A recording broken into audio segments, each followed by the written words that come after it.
자, 지난 밤사이 부채한도 이슈가 일부 유예됐다고 해서 기뻐하던 것도 잠시, 지금 이제 에너지 가격 급등이라든지 아니면 공급망 이슈, 이런 더 많은 큰 걱정거리들이 있습니다. 그래서 자, 에너지 가격이 이렇게 계속 랠리를 보이고 있는데, 이런 가운데 진짜 인플레이션이 오는 것인지 좀 분석을 자세하게 해보도록 하겠습니다. 이베스트 투자증권 리서치센터 최진영 연구원 함께하겠습니다. 어서 오세요. 안녕하십니까? 네, 안녕하세요. 저 사실 요즘에 이 중국 그리고 석탄, 이 두 가지 키워드를 놓고 무슨 일이 벌어지고 있는 건지 잘 모르겠어요. 그러니까 처음에 석탄이 없다 그래서 없는 줄 알았더니 없는 게 아니라 그냥 하역을 안 했던 거다. 그래서 다시 한번 하역 시작하니까 전력 다시 공급되고, 지금 어떤 상태인 거예요? 일단은 많은 분들, 이제 일부 분들께서 중국의 이제 무역 때문에 문제였다라고 네네. 지적을 하시는 분들 계십니다. 네.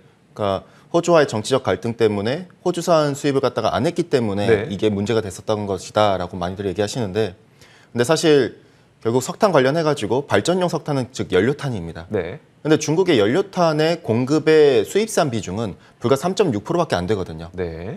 그러면은 호주산 때문이 문제가 아니라는 소리겠고요. 결국에는 문제가 자국 내부에서의 문제라고 볼 수가 있겠는데, 네. 그럼 어떤 문제 때문에 공급 부족 사태가 났고 이것이 가격을 밀어올렸는 걸 갖다 살펴보면은 결국에는 정부의 엇박자 때문입니다. 네. 그러니까 중앙 정부는 8월 달에 이제 지방 정부들한테 탄소 배출 관련돼 가지고 규제 지침을 갖다가 내렸었는데 네. 이거 갖다가 안 지킨 지방 정부들을 갖다 리스트를 명단을 공개를 했습니다. 네. 그러다 보니 지방 정부들은 탄소 중립을 갖다가 지켜야 되고 그런데 중요한 건 그 같은 과정에서 11월과 12월 달은 난방 시즌이다 보니 그럼 9월과 10월밖에 기회가 없거든요. 네네. 결국 과도하게 9월과 10월 달에 양고 산업이라 해가지고 우리가 탄소 배출이 많이 일어나는 또는 에너지 소비가 많이 일어나는 철강이나 또는 반도체에 들어가는 황림 관련돼 가지고 화학 관련 공업이라던가 이쪽을 대상으로 과도하게 전력 공급 중단하고 거기에다가 생산까지도 중단시켜버린 것이죠. 네. 이런 것들 때문이었는데 문제는 여기 안에 규제할 때 석탄 생산까지도 규제를 갖다 걸어버렸거든요. 네네. 연간 5만 톤 캐파에 생산하는 석탄 캐파까지도 공급을 갖다 중단시켜버리다 보니까 네. 이 정책적인 엇박자 때문에 공급 부족 사태가 발생을 했었고 결과적으로 수입 때문에 문제가 아니라 공급 측면에서의 문제, 즉 자국의 정책적인 문제가 결과적으로 가격을 끌어올렸다고 볼 수가 있겠고요. 그럼 이 석탄 가격이 급등하는 거를 중국 내부의 문제로 치부할 수 있어요? 어떻게 보면 좀 그럴 수 있습니다. 결국에는 정부에서 정책적인 문제이고, 그렇기 때문에 지난주 금요일 날 중국 정부 발개위에서는 석탄 공급에 대해서 자기들의 정책 과오를 인정을 하고, 그렇기 네. 때문에 석탄 생산과 석탄 화력 발전에 대해서는 다시 또 재개를 갖다 할 수 있다라고 지침이 바뀌었거든요. 네. 그렇게 함으로써 석탄 가격 같은 경우에는 아시다시피 그저께 다시 또 정점을 찍고 조금씩 내려가는 모습이고요. 네네. 어제는 내먼구 지역을 갖다 대상으로 해가지고 공급이 다시 재개되는 모습입니다. 내부의 이슈라고 저희가 볼 수가 있겠고요. 그러면은 추가적인 가격 상승이 있을 수는 있어도 우리가 그렇게 크게 걱정할 만한 거리는 아닐 수도 있겠네요. 예, 그렇습니다. 근데 다만 저희가 좀 주목해야 될 부분은 에너지 쪽이 아니라 바로 네. 이 석탄 쪽이 아니라 오히려 이 가공기업 쪽으로 좀 포커스를 맞출 필요가 있다고 보고 있거든요. 네네. 그러니까 결국에는 석탄이나 석탄 화력 발전에 대해서는 규제를 갖다가 좀 양보를 하되 네. 그럼 누군가는 탄소 배출을 계속 지켜야 되는데 덜 해야 되죠. 그렇죠. 네. 이쪽에서 덜 하면은 그럼 나머지 쪽에서 더 해줘야 되는데 네. 그쪽에 대해서는 바로 석탄을 제외한 나머지 양고 산업들, 즉 철강이나 비철 생산뿐만 아니라 가공업체들 네. 그리고 황린이라든가 이런 화학공업 업체들까지도 마찬가지로 규제를 계속 지속하겠다고 얘기를 해줬거든요. 네. 그럼 이쪽에 대해서는 여전히 우리가 리스크가 남아있다고 볼 수가 있겠고요. 공급 부족, 그리고 공급망 이슈, 이게 계속 나오겠네요. 예. 다음 에너지는 바로 천연가스인데, 이거 천연가스 이거 해결됐다고 봐야 되는 겁니까? 아니면 아직도 우려가 있다고 봐야 되는 겁니까? 일단 그러니까 러시아는 우리 가스밸브 열어줄게, 유럽은 괜찮을 것 같아 라고 하면서 유럽 가스 가격이 크게 떨어졌거든요. 어떻게 봐야 되는 거예요? 일단은 1차적으로는 어느 정도 해소가 됐다고 보고 있고요. 결국에는 러시아와 독일과의 갈등적인 이런 문제가 있었던 건데 어쨌든 우크라이나 갖다 통해 가지고 수출 공급을 해줬기 때문에 가격이 진정된 건 맞습니다. 네네. 다만 저희가 앞으로 지켜봐야 될 부분은 크게 두 가지라 보고 있거든요. 네. 첫 번째, 여전히 러시아와 독일과의 갈등에 있어서 노드스트림 2에 대해서 이 송유관의 이제 가스관에 대해서는 언급이 안 나왔거든요. 네, 그렇죠. 이게 가장 큰 핵심인데 이 부분을 갖다가 아직도 독일 당국에서 규제 당국에서는 이거 검토하기까지 못해도 4개월 소요되니까 조금 더 기다려야 된다 하고 있고 네. 러시아는 이 부분이 해결돼야 궁극적으로 에너지 가격 잡을 수 있다라고 얘기를 하고 있고요. 네네. 두 번째는 저희는 좀 라니냐의 가능성에 대해서 좀 우려를 하고 있습니다. 물론 미국계 아이비들도 이번 겨울 때 네. 강추위가 오면은 천연가스 가격이 더 오를 수 있다라고 지적을 하고 있는데 네네. 저희 역시도 마찬가지로 IRI에서 지금 전망대로라면은 라니냐 발생 가능성이 79%까지 올라왔거든요. 네네. 그럼 11월부터 내년 1월까지 라니냐가 다시 한 번 더 오게 된다면은 결과적으로 이런 것들은 북반구 지역 갖다 중심으로 난방 수요가 올라가게 되고 그럼 천연가스단에서 공급 부족 사태가 한 번 더 노이즈가 될 수 있는 부분이기 때문에 물론 미국 쪽 노아 쪽에서는 아직까지 발생 가능성을 좀 낮게 보고 있지만은 네네. 저희가 좀 더 모니터링 필요하겠지만 바로 이 두 가지 측면에서는 좀 더 모니터링 필요하다라고 봐주시면 될 것 같고요. 일단 첫 번째 봤던 석탄은 사실 중국 내부의 문제로 보자. 예. 석탄에서 발생하는 에너지 가격은 중국 내부의 문제로 보자.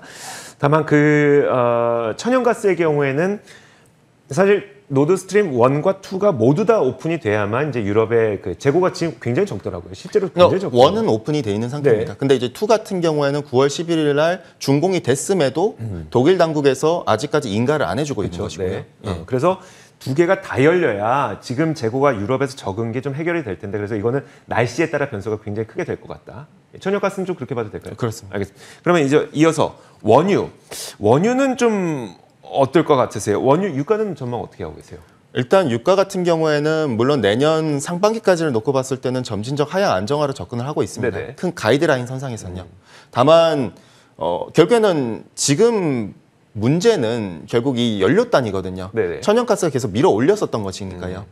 그러니까 원유의 소비에서 난방유의 비중은 불과 6%밖에 안 되는데 천연가스의 공급이 계속 타이트해지는 문제들이 발생하고 있다 보니까 네. 이 문제들이 결국 난방유를 가격을 밀어 올릴 것이다라는 단기적인 이슈가 모멘텀 플레이가 가격을 네. 밀어 올린 것이겠죠. 근데 중요한 거는 물론 난방유의 비중 자체가 굉장히 크지는 않지만은 과거 2018년 1월 달에도 마찬가지로 네. 미국 쪽에 강추위가 왔었을 때 그때 난방유 때문에 천연가스도 부족한 상태에서 난방유 덕분에 가격이 밀어 올렸었고요. 네네. 두 번째로는 미국의 북부 지역으로 해가지고 노스다코타 지역으로 해가지고 강추위 때문에 시추 활동이 네네. 즉 원유 시추 활동 자체가 중단되면서 추우면 못 이게 하더라고요. 그렇죠. 네. 이게 그러니까 또 유가를 갖다 밀어올렸던 적이 있었거든요.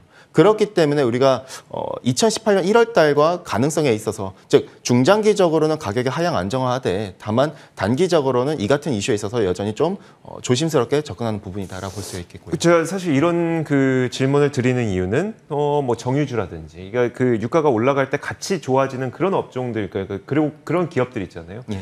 지금이라도 해도 되나에 대한 궁금증이 좀 있는 거거든요. 그러면 이제 에너지 섹터와 관련해서는 어떤 식으로 우리가 방향을 잡고 지금 접근하는 게 좋을까요? 지금까지 말씀하신 거는 사실 상황 따라 변한다는 정도로밖에 저는 안 들려서 좀 어떻게 맞습니다. 해야 될까요? 일단은 왜냐면 단기적으로는 굉장히 네네. 좀 부담이 많은 부분들입니다. 일단 석탄만 하더라도 사실 석탄과 가스와 그다음에 유가만 이 세 가지를 동시에 놓고 보면은 네. 굉장히 단기적으로 가격 레벨 부담이 높은 상황이었거든요. 결국에는 RSI 기준으로 놓고 보면은 과매수 구간이었었던 점 때문에 네네. 결과적으로 이게 깨지면서 내려온 것이거든요. 네. 근데 우리가 주목해야 될 부분은 제가 단기적으로 한 번의 기회는 더 있지 않을까라고 어느 정도 좀 생각이 드는 부분이고요. 네. 그 이유는 결국 석탄은 중국 쪽에서 내부적인 문제긴 한데 곧 있으면 난방 시즌이거든요. 네네.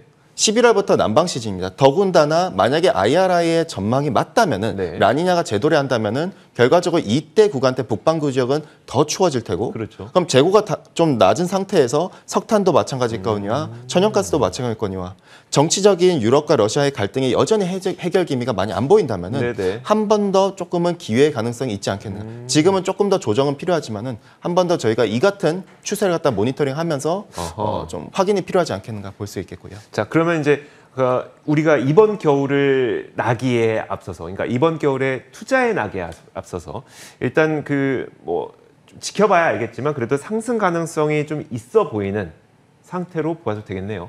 그렇습니다. 이제 다만 이제 이게 추세적이라고 보기는 어렵고 네, 그렇죠. 한 번에 슈팅 가능성이라고 좀 접근하는 게 맞겠죠. 알겠습니다. 자, 앞으로 개최될 주요국 회담에서 이 에너지 급등 문제도 논의될 것으로 보이는데, 자, 여기에 대해서는 어떤 그 전략을 갖고 계실까요?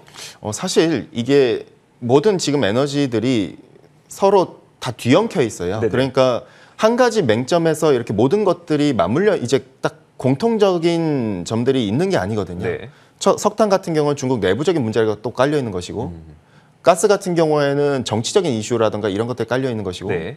유가 같은 경우에도 마찬가지로 대체성이라든가 내지는 여전히 오펙 플러스가 시장에 대해서 미래의 수요에 대해서 보수적으로 접근하고 있다 보니 이 가격 자체가 계속 공급이 부족하면서 밀어올리는 요인들이 발생하고 있는 네네. 것이겠고요. 그렇기 때문에 사실 이번 뭐 정상 간의 회담에서 뭔가 두드러지는 공조가 나오기에는 좀 어려울 거라 보고 있고요. 네. 좀 첩첩히 좀 깔려 있는 부분들이 많다 보니까요. 오히려 저희는 체크해야 될 부분들, 앞서 언급드린 대로 결국에는 첫 번째 푸틴이 여기서 좀 더 양보할 것인가, 네네. 내지는 독일이 좀 더 양보할 것인가. 그리고 두 번째는 라니냐 발생 가능성이 있어서 한 번 더 주목해 볼 것이고 네. 세 번째는 난방 시즌 때 정말 재고가 여기서 더 떨어질 수 있을 것인가에 대해서 이 세 가지를 차라리 좀 더 주목하자라고 봐주시면 될 것 같고요. 인플레와 연관지어서는 아주 짧게 인플레와 연관지어서는 그러면 단기적일 수 있겠다.